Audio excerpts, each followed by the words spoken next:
Hello everyone, I'm Lisa Weber Curry, Manager of Clinical Services at Ascension Counseling Center.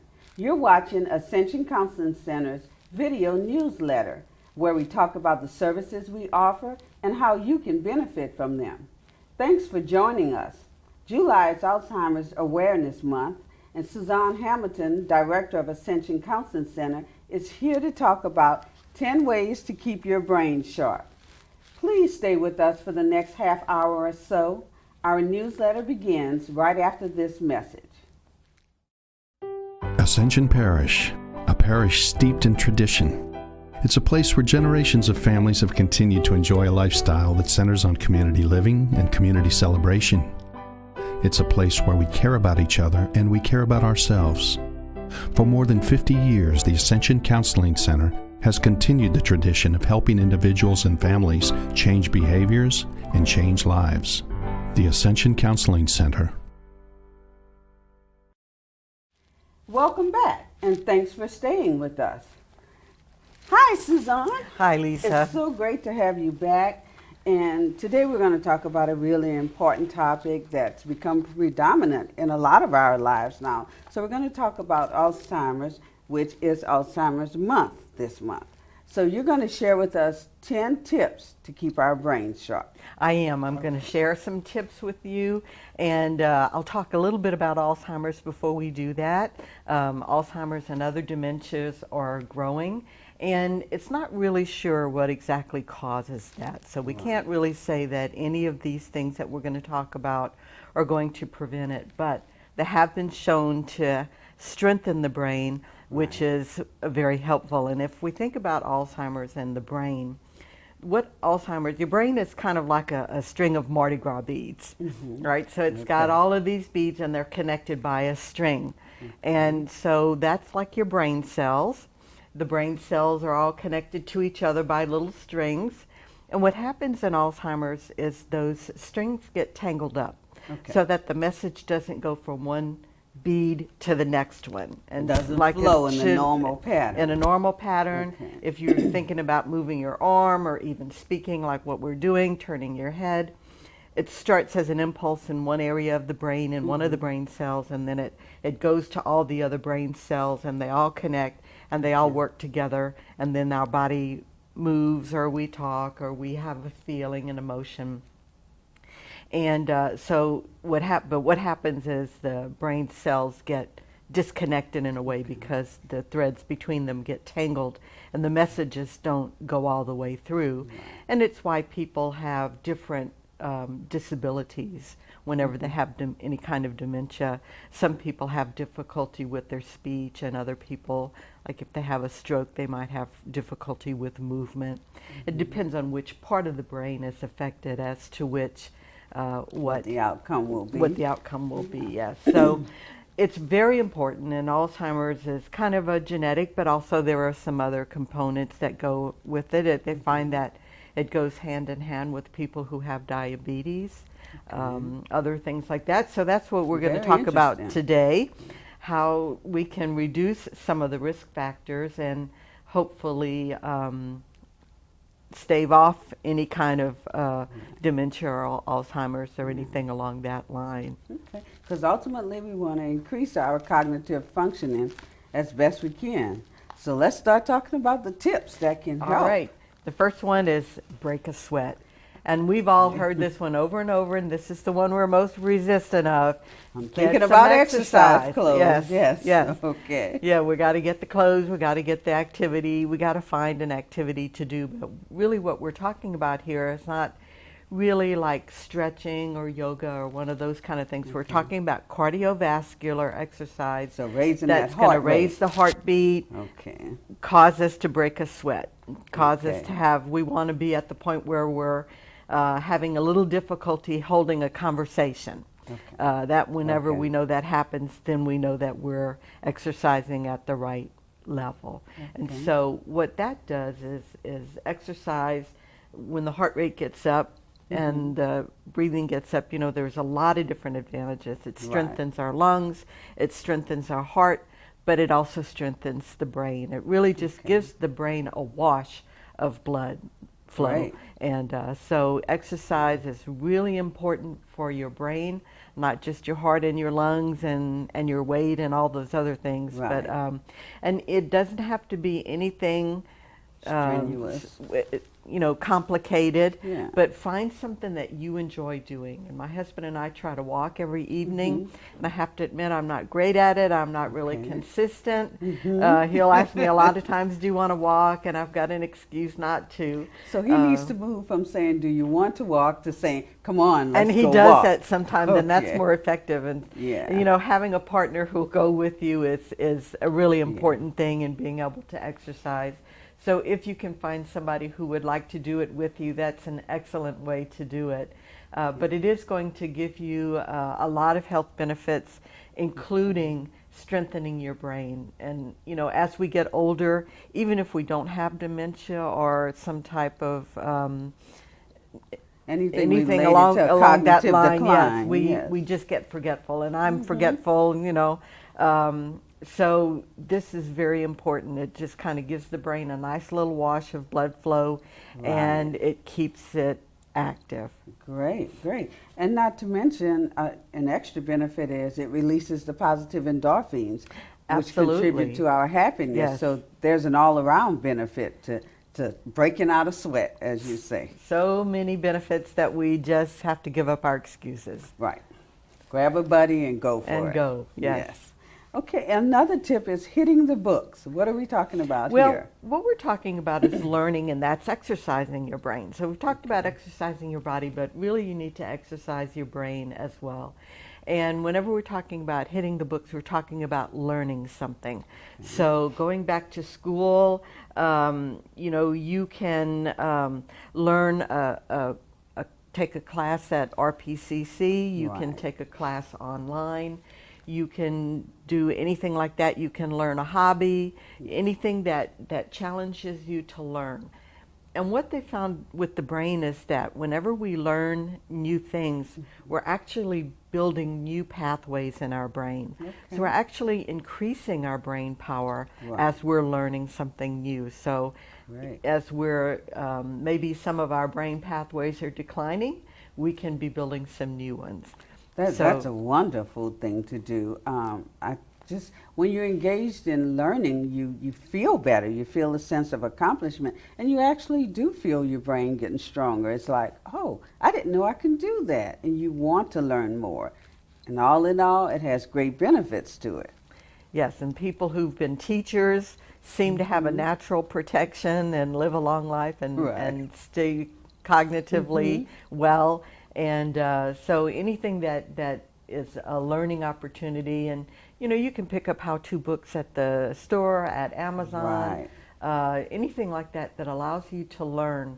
Online is a wealth of information that you can explore things, and even if it's just learning about birds or anything along that line, whatever you have an interest in.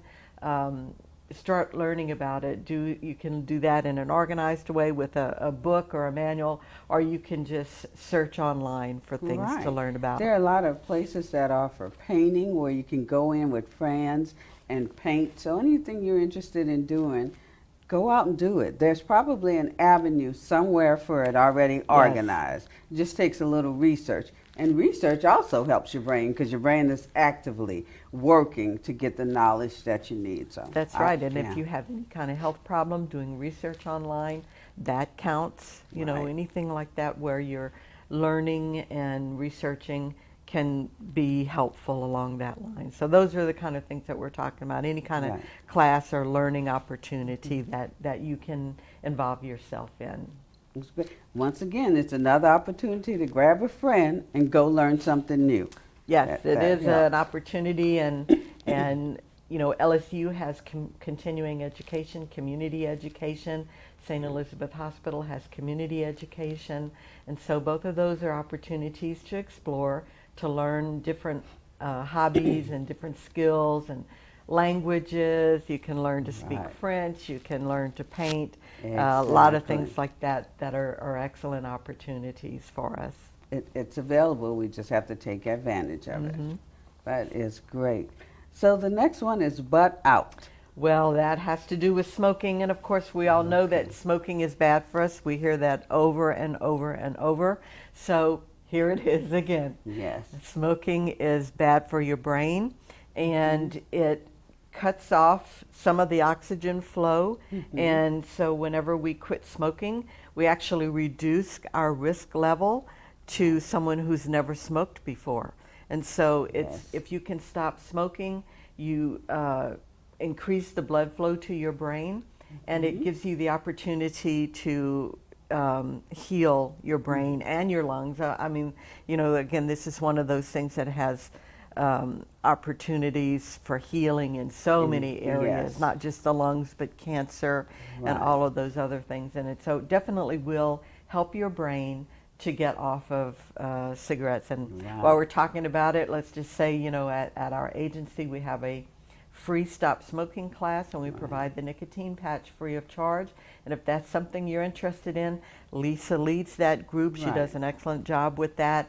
You can give us a call. We have our contact number and information at the end of the show. You can call 450-1016 is our main number, and they'll get you in touch with Lisa or whoever we need to get you in touch with to give you information about our free stop smoking class. Right, and that's so important. I'll just speak from personal experience here. I'm not a smoker, never have been, but my dad used to smoke. And when he was diagnosed with Alzheimer's, the doctor told him, and I wasn't even aware of the connection at that time with smoking and dementia, but his doctor told him, smoking is going to make this disease progress so much faster. If you can quit smoking, it's going to make a world of a difference.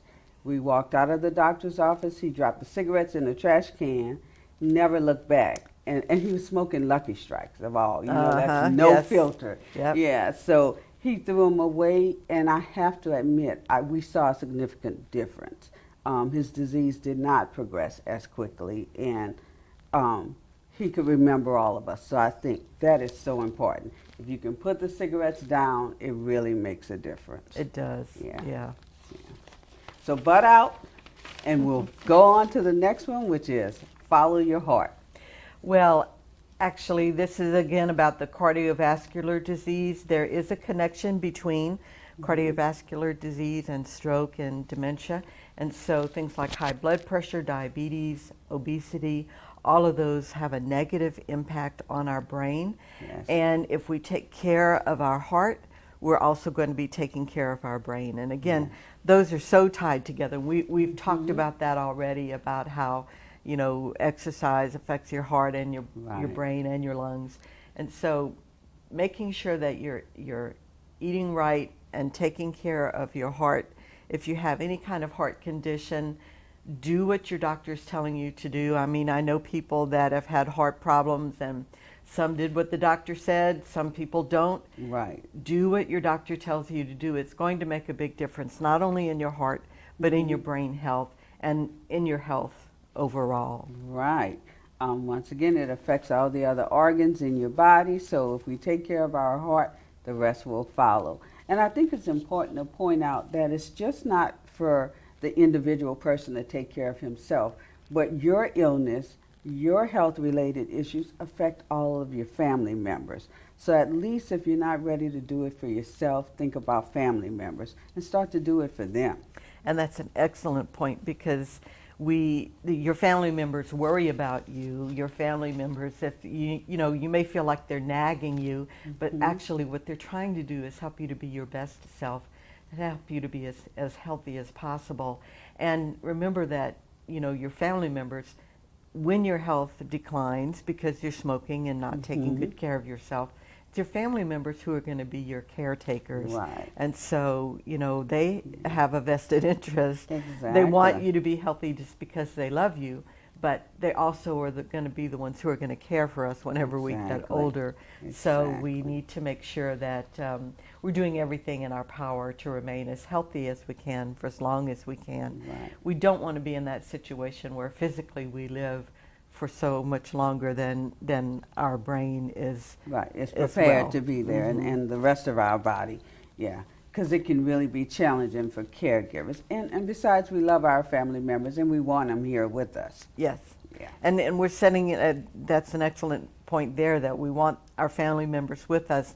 So we're setting an example for them as well, you know, by doing all of these things. We set an example for our kids and for our spouse and for all the other people in our lives whenever we do all of these activities. Exactly. They see us taking care of ourselves, they want to do the same thing. So, yeah, we got to be the leaders. Okay, so heads up. Tell me what that's all about. Well, that's about having any kind of brain injury. Okay. So a brain injury is going to lead to dementia or some other type of cognitive impairment, especially like a closed head injury. So it's really about prevention, this one. It's about wearing a helmet whenever you go on a four-wheeler or whenever you're on a motorcycle or any other type of activity, any kind of open vehicle that's that, you know, all of the sports related activities where we get on it and we go fast, anything like that. Especially this summer with four-wheelers, the ATVs, really a time to be cautious. The jet skis and all of those, because even if it's over water, when you go on really, really fast, that water surface is hard. It's like hitting concrete. Yes, I agree. Yeah. So any type of speed activity, you really need to be wearing a helmet with that. And I know a lot of kids don't like to do that, and a lot of people, I know people who are having a fight over the four-wheeler that Dad said they can ride without a helmet, and Mom says no, they can't. And so really, no, they can't. Right. So moms and dads need to agree, no, they can't. Even as simple as riding a bicycle, you need a helmet. Because if you take a fall and you hit your head, that becomes a problem. It does become a problem. And, you know, any type of fall can become a problem. So this also means looking around your house and looking at for any fall hazards. If there are a lot of things on the floor in the hallways or out of place, or you just put something down for a few minutes, that can become a fall hazard. And so we need to kind of look through around your house and make sure that everything's safe. Do a safety check. And I think even at night, some of our homes become really dark. So if you know you can't see and there's a potential you're going to trip or fall, little night lights in the hallway is really great. That's really helpful, and keep your phone next to you. Most people have a flashlight. Exactly. If you're not going to put a night light, you know, and even when you just get up and go to the restroom or to get some water in the middle of the night when you're asleep and you're groggy, you really need to make sure that all of those paths are clear before you go to bed at night. Okay. So it's just as important to protect our brain with those gears, helmets, whatever, you know, walking through the house, making sure it's safe. Whatever we can do to keep this head safe. Yes. Okay, great. So fuel up right. What are we fueling our bodies with? Well, we're talking about eating a healthy and balanced diet, and you know, the brain really doesn't function well if we're not doing that.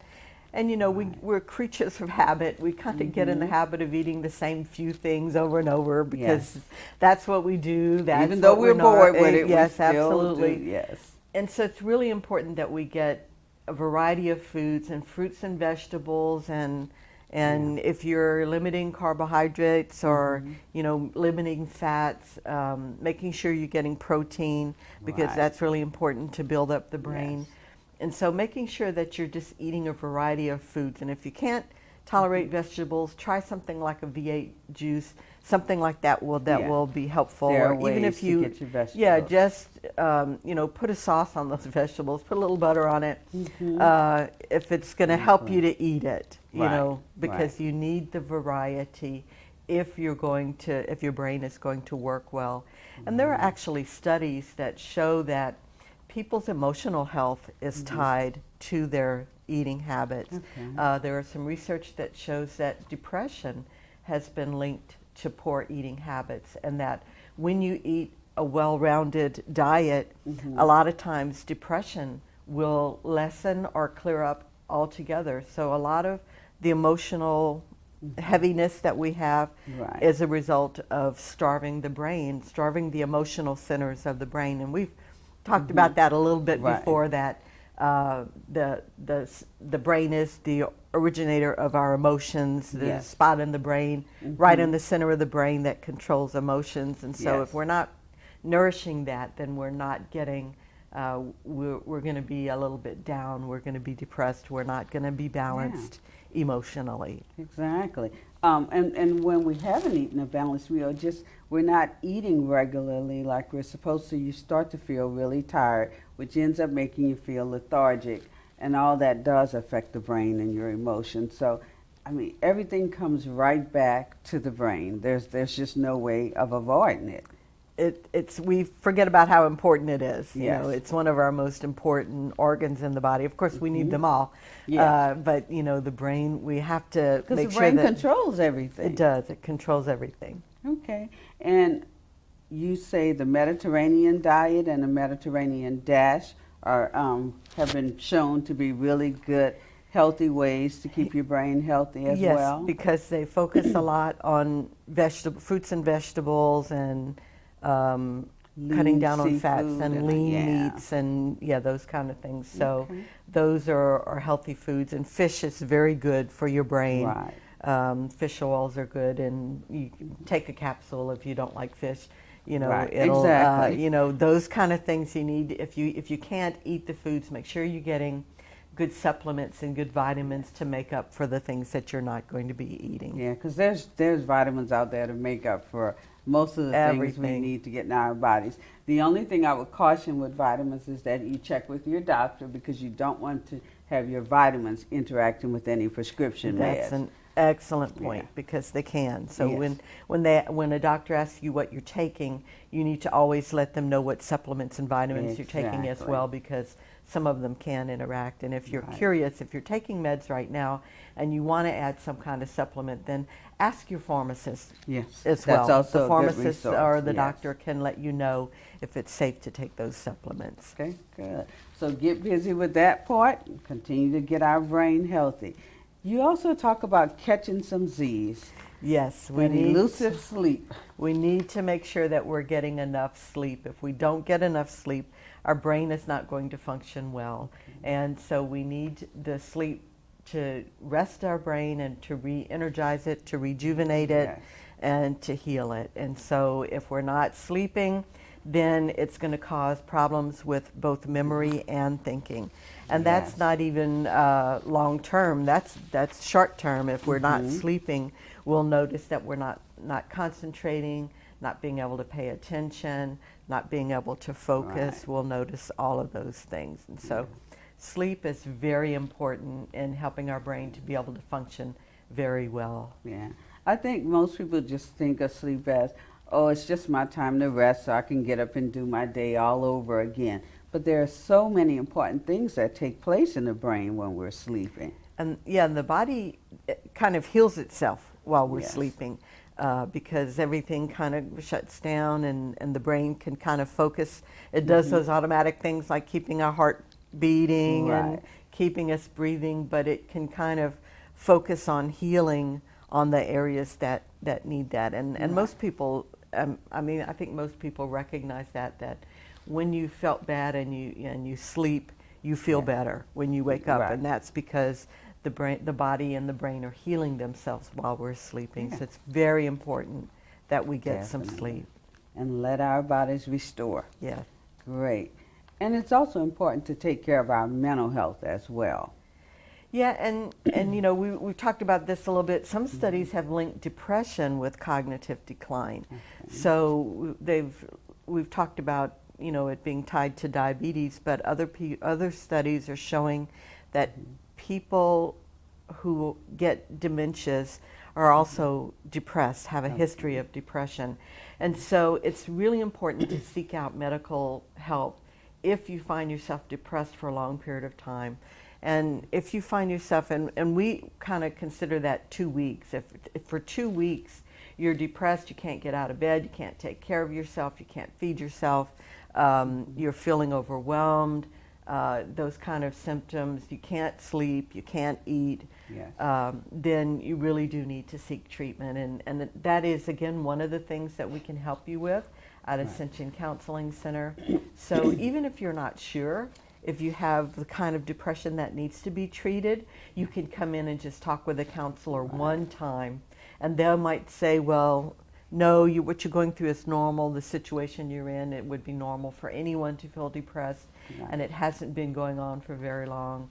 Yeah. Or they might say, yes, it really has been going on for a long time, and you meet all the criteria, all the symptoms for having a severe depression. So, you know, depression, anxiety, any of those kind of things, stress, all of those kind of things can go hand in hand. But there is a link found between a diagnosis of dementia and one of depression. Right. And even if you come in to see us, we can at least give you tips on how to cope with the depression. It may be something short term, but you just need a few pointers of how to get through that. So it's always worthwhile giving us a call, coming in and getting yourself checked out, because that's something that's within our control. So we need to work on those things. And sometimes people come in just one time and they feel like they got all the help they needed in that one visit, or one or two visits. So, you know, it's something to think about. If you've been depressed, you may be just sitting in your chair or laying on your couch or laying in your bed right now, not able to get up because you're so depressed. If that happens, then give us a call. Again, our number is 450-1158 is the number directly to our intake worker, and we can help you to overcome your depression. And we understand that one of the aspects of depression is a lack of motivation. So you're thinking, I'm going to do it later, I'll do it after the program. So do it now, because we can definitely help you and the pain that you feel through depression. We can help you until you can help yourself. Yes. So give us a call on that. Okay, so we're going to talk about buddying up. Well, staying socially engaged is really important. And finding relationships with other people, even after people have been diagnosed with dementia, one of the things that they recommend is that they stay social. Staying involved with other people keeps the brain active, and it keeps those connections going. So finding someone to do things with, all the things that we've talked about so far are all things that you can do with a buddy, but even above and beyond that, we're thinking socially. So just because someone has been diagnosed with dementia, they shouldn't just stay home. They should get out and meet with other people as much as possible, and do activities and be engaged and try to, and that will help them. It's one of there's very few treatments for Alzheimer's. There's no cure for it. But in terms of people having Alzheimer's and giving them treatments that can help them decline more slowly, that social piece is one of it. So that's one of the things that always gets recommended. And so if it's, there's support groups for people with Alzheimer's and for families with Alzheimer's. But there's other activities that you can do that are, you know, that don't have to be related to Alzheimer's. They can be going bowling or doing anything with a group of people, just having people over to your house, having new activities. You know, going out to concerts or anything like that that you enjoy. Those are all activities that should be continued. Things that allow you to be social.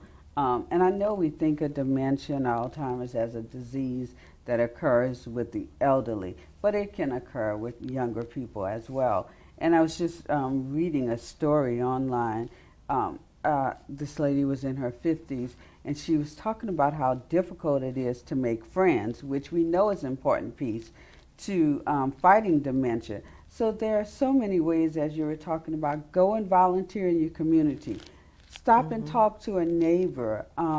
Go and join a club, something you're interested in, so that you can always connect with people. It may get more challenging as we get older, but we have to put ourselves out there. We have to be a friend to get a friend. And it's so important to our overall well-being. And most libraries have book clubs. Right. Start one of your own. Yeah, start one of your own. You know, going to church just so that you can. There's the spiritual piece of it, but there's the social piece where you talk with people and, you know, getting into maybe a small group or something like that. Yes. And most people are understanding when you tell them you have Alzheimer's. Right. Some people don't want to tell other people, but other people are very upfront with it, and they'll say, I have Alzheimer's. And most people are very cooperative and understanding and tolerant. Right. And so you don't have to worry about it. If you tell people that you have Alzheimer's, number one, they'll look out for you, but number two, they'll really give you a lot of support and understanding. They'll give you that compassion that you need, which is great. Finally, we talk about stumping yourself. You're just entitled. Yes, we're talking about things where you challenge your brain, things like crossword puzzles, Sudoku, anything, online puzzles, video games, anything like that that makes you think and kind of challenges you, anything that's kind of difficult. So we're not talking about, you know, the mindless activities, mindless video games. Or mindlessly watching TV. Yes. We're talking about things that actively engage the brain, requires thought and effort. Okay. It requires effort, something that's challenging that you don't already know, taking a new craft or a new hobby, or, you know, learning how to paint, learning how to do artwork, putting models together, model kits, planes, and, you know, I don't know if people still do that, but I'm sure a lot of people do, you know, learning new hobbies and crafts and things like that are the kind of things that challenge our brain. Yes. And make us think and kind of make us learn. It and does. as we're learning new things, again, we're developing new pathways in the brain that allow the brain to kind of skip around the areas that are tangled up. That have been short wired with that tangle, it helps us to function better. So it's whatever that can keep your mind sharp. That's why I try not to use a calculator. I try to do all my math computations in my brain because I feel like it keeps me sharp and alert, and it really helps my brain to go. So when I need that resource, I can go right to it and not to a calculator. So whatever it takes, I love doing word search, puzzles, and all of that. So all those things really help our brain. All of those do.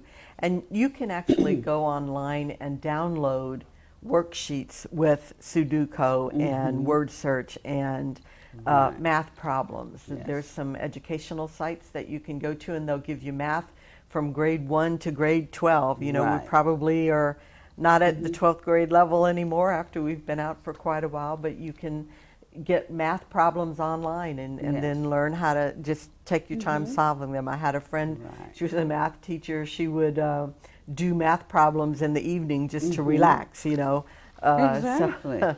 And she was working her brain at the same time. She was at the same time, yes. Yeah, so whatever it takes to keep our brains sharp, we have to do those things. We have to, and they actually do benefit us in the short term and the long term. I think that's so important.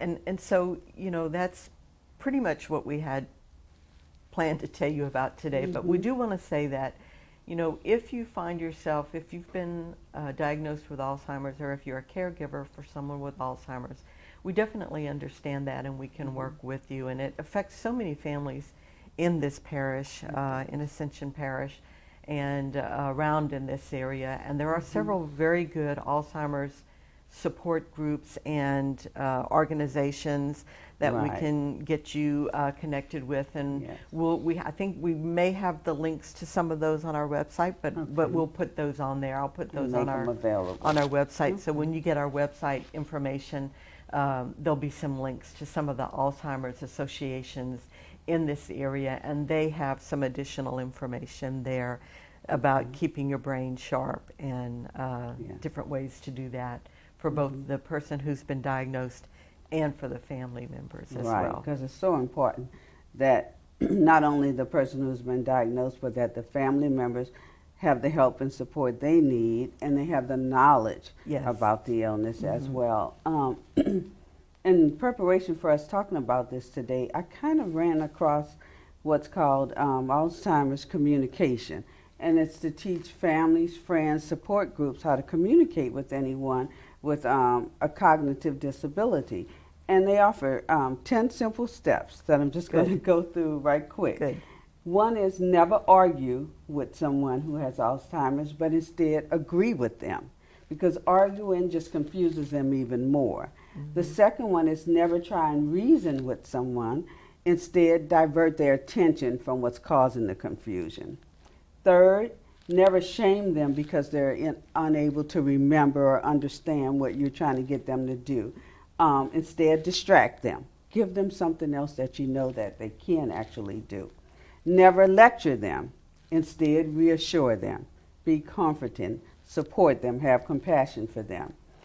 Never say remember, because that's the key to what's going on with them. So instead, we should say reminisce.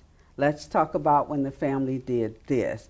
Let's talk about the fun we had at your birthday party. Just things they can reminisce and possibly trigger their memory. Never say, I told you. Instead, just repeat whatever it is they're having trouble with. Help them to regroup, but don't stand up there badgering saying, I told you. None of us likes to hear that anyway, regardless. Never say you can't. Instead, we need to focus on what they can do. And that's so important to them. Never command or demand. Instead, if there's something they're struggling with, we can ask them to do it, or we can model their behavior so they can now see how it's done and follow suit. Never condescend. Always encourage someone. That's so important. And finally, never force. Instead, we need to reinforce what they know, teach them and model for them what we want them to know, and again, continue to reinforce that and never force them. So those are just some tips to help you communicate with family members, friends, other loved ones that may be suffering from some cognitive disability. Again, we want to get people to the best possible place they can be, living the best possible life they can live. Absolutely. Yeah. Well, thank you so much, Suzanne. You're Another welcome. interesting topic. So thank you for being here with us again. You're welcome. And thanks to you, our viewers, for spending your time with us for this episode of Ascension Counseling Center's video newsletter. Remember, you can catch replays of the program exclusively on Ascension 21 on the days and times listed on your screen, and anytime on Ascension 21's YouTube channel. We hope today's information will help change your life for the better. That's our goal at Ascension Counseling Center, for our programs to help change lives. Remember, Ascension Counseling Center is here by way of your support. We're funded by a 2-meal property tax millage, which means that $2 from every $1,000 you pay in taxes goes to support our agency, so we can provide free and low-cost mental health and substance abuse outpatient services to residents of Ascension.